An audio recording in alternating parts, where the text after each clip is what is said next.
Bwana, picha letu linaanza tunamwona dada mmoja ambaye ni binti fani mrembo sana ambaye anajiuza. Alafu leo tunaona bwana kuna gari linamkosa kidogo limgonge.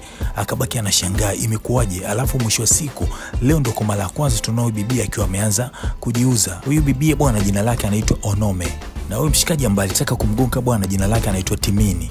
Huyu mshikaji kazi yake bwana ni wale washikaji ambao wanakodiwa kwa ajili ya kufanya mauaji, yani watu fani wa madili fani ya hatari sana. Unajua nini? Huyu dada ndio time yake ya kwanza anaenda kujiuza, alafu mwisho siku anajikuta anapendwa kinoma na mshikaji yule mwenye madili ya hatari ambaye ni muuaji. Je, kuna kitu gani hapa?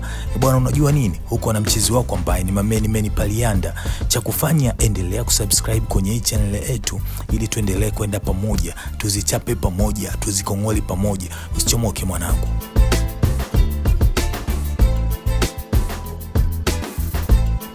Tunaanza mwana kumuona mshikaji akiwa amelala alafu alikuwa anaota ndoto fani mbaya sana. Alafu mwisho wa siku kwenye ndoto yake tunaona kitu ambacho alikuwa anakiona ni time ya mwanzo ambapo mchizi anaanza kufanya mauaji. Alianza kwa kuambiwa kwamba amuue mama yake na mshikaji aliamua kumuua mama yake kweli. Huyu mshikaji bwana anaitwa Timini kama tunavyomuona hapo. Mwisho siku leo bwana tunaona akiwa amelala na mchumba mmoja hivi. Anaamka asubuhi mchumba akiwa anadai pesa yake, mchizi anamkatia fungu kama hivyo lakini hana shobo naye kabisa yani. Mwisho siku tunaona yule bibi bwana anaanza kumletea pozi fulani pale lakini mchizi amekula boyu fulani vya hatari, hataki kucheka naye kabisa yani. Mwisho siku anakula vitu vyake tu pale vya kutoa moshi. Upande wa pili bwana tunaona kuna dada mmoja ambaye ni bonge moja la kahaba. Huyu bibi bwana anakwenda kwa jina la Lilian. Tunaona bibi Lilian bwana akiwa anamkaribisha rafiki yake kwa mara ya kwanza kwenye mishi za kujiuza, lakini huyu bibi hajawahi kujiuza hata mara moja.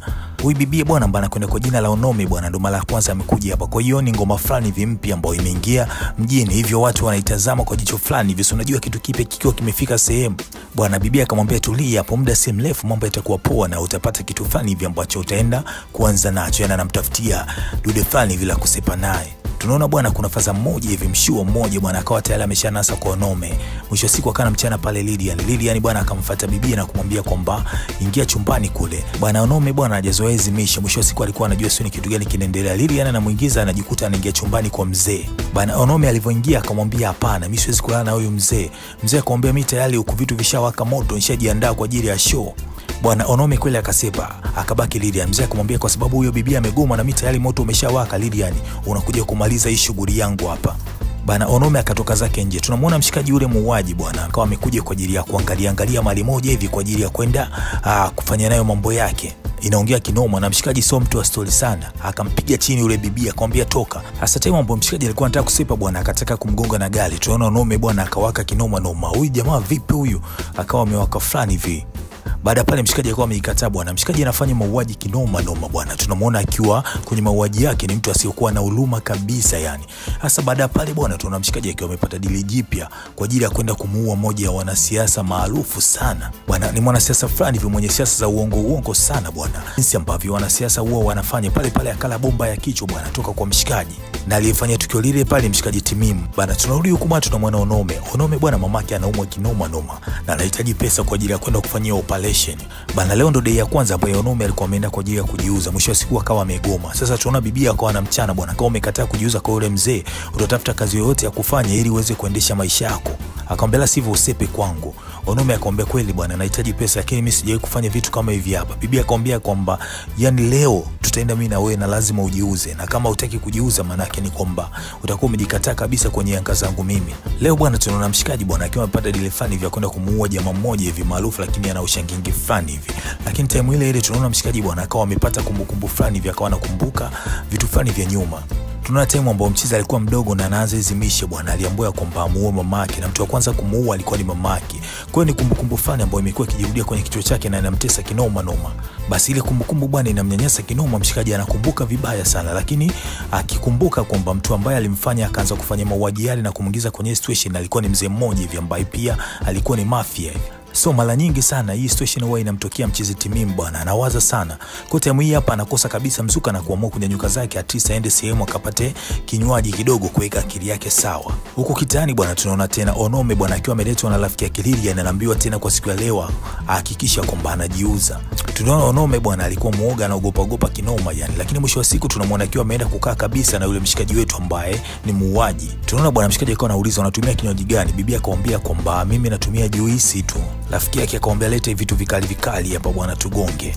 Baadaye bwana mchizi anamwambia bibia Onume bwana tuna sepa zetu. Bibia akawa na hofu tunaenda wapi? Mchizi akamwambia twenzetu tunaona hata kutembelea viatu virefu ni design fulani bibia alikuwa hawezi. Mwisho wa siku bwana tunaona mshikaji akawa amemchukua mpaka hotelini. Walipofika hotelini akawa anataka kuchukua chumba, lakini dakika mwisho tunaona mchizi machale fulani akamcheza akamwambia hapana, siwezi kulala hapa na wewe. Twenzetu tukalale nyumbani kwangu. Mwisho wa siku bibia akawa anamuuliza kwamba mwanzo uliniambia utanileta hotelini tu, tumalizane hapa inakuwaje sasa unataka kunipeleka nyumbani? Mchizi akamwambia twenzetu maskani.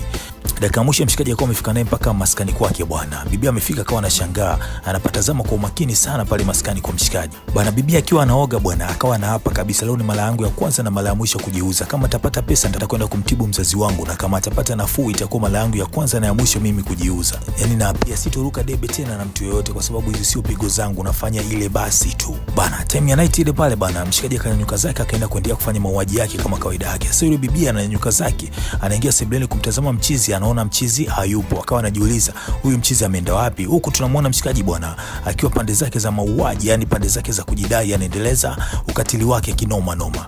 Baada pale asubuhi yake tunaona mshikaji akiwa amerudi maskani yake kule. Anafika anamkuta bibia Onume bwana akiwa jikoni anapika. Mchizi akamtazama. Na baada pale tunaona mshikaji akiwa anagonga menyu bwana. Alafu mshikaji akaenda zake kuchukua mpunga kwa ajili ya kumalizana naye yule bibia. Basi baada pale mshikaji alivyompatia mkwanja bwana tunaona bibia akawa amejikataa, ameondoka zake, akawa amerudi zake maskani kwa rafiki yake Lilian. Baada ya kufika maskani kwa Lilian pale bibia kwa amejipanga bwana na kuondoka zake moja kwa moja mpaka hospitali kwa mamake. Alipofika bwana kwa sababu alikuwa anatafuta pesa kwa ajili ya mamake, kwa hiyo akaanza moja kwa moja kupambania harakati za kuhakikisha kwamba mamake anapata huduma na kukaa sawa. Bana tukirudi huko bwana tunaona ni sehemu ambayo jana mchizi alifanya mauaji bwana. Lakini mauaji yenyewe aliyofanya aliua moja ya mtoto fulani ambaye ni mtoto wa kingunge mkubwa sana. Mchizi fulani hivi ambaye pia alikuwa ni hatari kinoma noma. Sasa mchizi akaapa ya kwamba aliyefanya mauaji kwa mtoto wangu lazima nilipe kisasi. Mchizi bado anapata mawenge tu, anakumbuka ile situation ya kumuua mamake, haimtoki kabisa kichwani kwake. Bana mchizi bwana kutokana na ile situation tunaona usingizi ukagoma kabisa. Afu pale simu yake bwana ikawa inaita. Mshikaji ameipokea simu akawa anaitwa pande fulani hivi. Sikiliza mwanangu, mtoto ambaye jana ulimuua alikuwa ni mtoto wa kingunge, na kingunge kawaka kinoma, anamtafuta mtu ambaye alisababisha mauti ya mtoto wake. Kwa hiyo mimi mwanangu huko kwenye situation mbaya sana, kwa sababu kuanzia sasa unatafutwa. Bwana huko kuna mshikaji mmoja tunamuona ni mshikaji mmoja hatari sana. Huyu jamaa bwana ndo alimfundisha bwana Timini kufanya mauaji. Hivyo leo hii bwana akawa amekuja kwenye kamera anaangalia na kutaka kujua ni nani aliyemuua mtoto wa kingunge. Huyu mshikaji bwana anaitwa Ogidi bwana. Ni mafia fulani hatari sana, yani ni mafia ambaye ni mtu fulani tunasema watu wa badi. Mara ghafla tunaona mshikaji yuko ametulia zake bwana, simu yake ikaita bwana.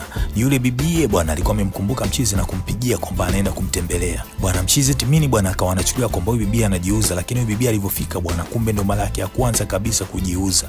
Na bibia alichokuwa amekijenga bwana amemwona mchizi kama mpenzi wake, sio kama mtu ambaye alimnunua. Mshikaji bwana alikuwa anamchukulia bibia kama wale mademo ambao wanajiuza, lakini mwisho wa siku akakaa akapiga story sana pale. Baada ya story nyingi sana bwana mshikaji akamchukua bibia yule na kwenda kulala naye. Lakini night bwana mshikaji tena ile ndoto ikamwijia tena, akaanza kuota kama jinsi ambavyo huwa anateseka na ndoto yake. Yaani ule mafia aliofundishwa na mchizi Ogidi bwana amuue mama yake Timini imekuwa ikimtesa kinoma noma na imeshindwa kabisa kuondoka kwenye maisha yake.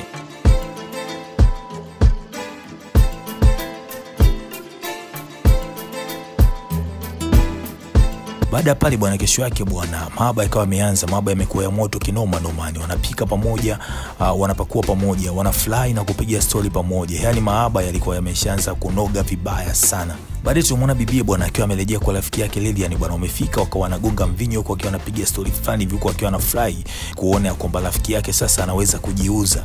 Leo tunamuona mchizi Timini bwana amepewa kazi ya kwenda kumuua mtu, lakini time ambapo anatazama zile picha mchizi ambaye anakwenda kumuua anagundua kwamba ni yule mshikaji ambaye alimfundisha yeye umafia.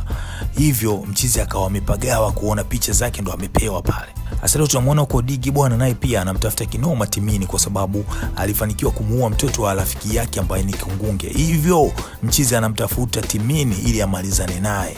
Hasa muona kule mchizi Ogidi bwana tayari alikuwa ameshamuona Timini na kujua kwamba Timini ndo alifanya ile zoezi akiwa na bibi mmoja hivi. Kwa hiyo kamera zilikuwa zinaonyesha live lile tukio ambayo walikuwa wameingia pale hotelini. Mchizi Ogidi bwana akawa anatoa amri bwana, hakikisheni huyu jamaa anapatikana popote pale alipo, tafuteni popote, ingieni, hakikisheni anakuwa anafanya style gani, anafanya kitu gani, na hakikisheni kwamba anapatikana kwa haraka sana.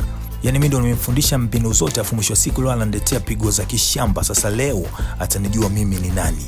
Tunamwona Timini bwana yeye akiwa anaendelea kupiga stori zake pamoja na bibi Onome ambaye mahaba yamekolea kinoma noma.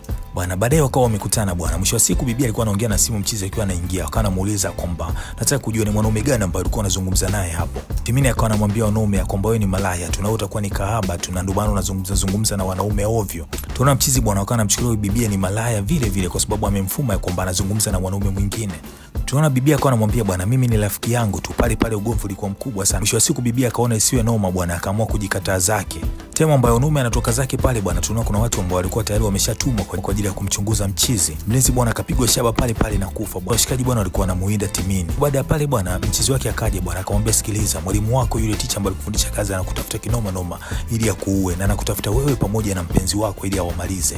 Timini akaona hamna cha kufanya hapa. Mwisho wa siku akaamua kujikata zake kwa kutoroka. Mwisho wa siku mchizi akaja mpaka kwa Lilian bwana. Amefika pale akawa anamtafuta yule bibie ili ajaribu kumlinda kwa sababu anajua pia yuko kwenye issue fulani ambayo ni mbaya sana. Lakini Lilian akamwambia kwamba bibie tayari hapa alishaondoka. Tema ambayo mchizi anataka kusepa pale bwana anagundua tayari wale jamaa wameshavamia pale maskani kwa Lilian, wanamuinda yule bibie ili waweze kumkamata. Mchizi alichoamua kufanya ni kuamua kupambana na wale washikaji pale bwana. Kwa ile mshikaji akawamaliza. Mwisho wa siku akakimbia kwenye ndinga na kuondoka akiwa pamoja na Lilian. Tunamwona Onome bwana akiwa anatembea juu hili wala lile. Mara ghafla kuna gari inakuja bwana speed.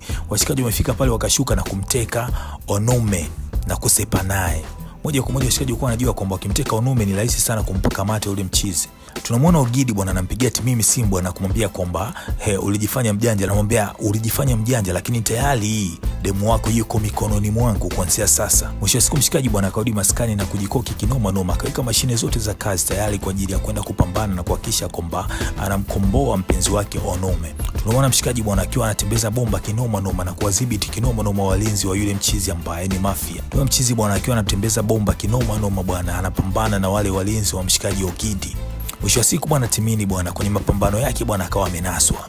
Aliponaswa moja kwa moja akapelekwa kwa mafia Ogidi. Mshikaji bwana ndo alimfundisha mauaji mchizi pale. Kwa hiyo time ile pale akiwa pale akawa anamwambia kwamba wewe sikiliza wewe ni fala tu, alafu mamako pia alikuwa ni malaya tu. Mwisho wa siku akamwambia kwamba sikiliza, babako alikuwa mwandishi wa habari na alafu mwisho wa siku alitaka kuvujisha habari zangu ya kwamba mimi hapa ni jambazi, nilimuua babako makusudi, na baada ya pale mamako alikuwa ni malaya wangu tu bwana, na bado nikukamata wewe nikakwambia kwamba umuue mama yako ili ujiunge pamoja na mimi, na bila hivyo ningelikuua wewe. Tuna pale mshikaji bwana Timimu akapata hasira kinoma noma. Mchiza akawa anaendelea kumchana kwamba ukiachana mambo yote hayo bwana, leo hii nimekuteka wewe lakini na mwanamke wako pia nimemteka na yuko pande hizi hapa. Tumeona mchizi Timimu bwana alipata hasira kinoma noma, akaamua kupambana kinoma na mchizi. Bwana vita ikawaka pale. Chuma zilitembea kinoma noma, kila mtu alikuwa anashambulia kadri na jinsi ambavyo alikuwa anaweza. Lakini mwisho wa siku bwana Timimu anapigwa risasi, lakini pale tuona bomba nayo ikiwa inamfikia mshikaji Ogidi. Tumeona mshikaji Timimu bwana pamoja na kupigwa risasi lakini alikuwa bado yuko fiti. Baada pale tunaona mafia Ogidi bwana ndo alikuwa anavuta pale lakini Timimu bwana alifanikiwa kupona. Baada ya shambulizi lile pale bwana tunamuona bibie bwana alifanya kazi kubwa sana kumsaidia mshikaji na kumchukua pale na kumuokoa. Na baada ya pale bwana ikawa ni lavu fulani hivi ya kufa mtu kati ya bibie Onome pamoja na Timimu, na maisha yao yakaanza upya kabisa wakiishi kama mtu na mpenzi wake. Lakini baada ya kuwa mchizi amelipa kisasi, tunaona kwamba aliamua kuacha mauaji bwana. Lilikuwa ni bonge moja la pini bwana. Ulikuwa na mchizi wako ambaye ni Mameni Palianda. Cha kufanya bwana, endelea kusubscribe kwenye channel ili mimi niendelee kukudondoshea madude mengine makubwa kinoma noma.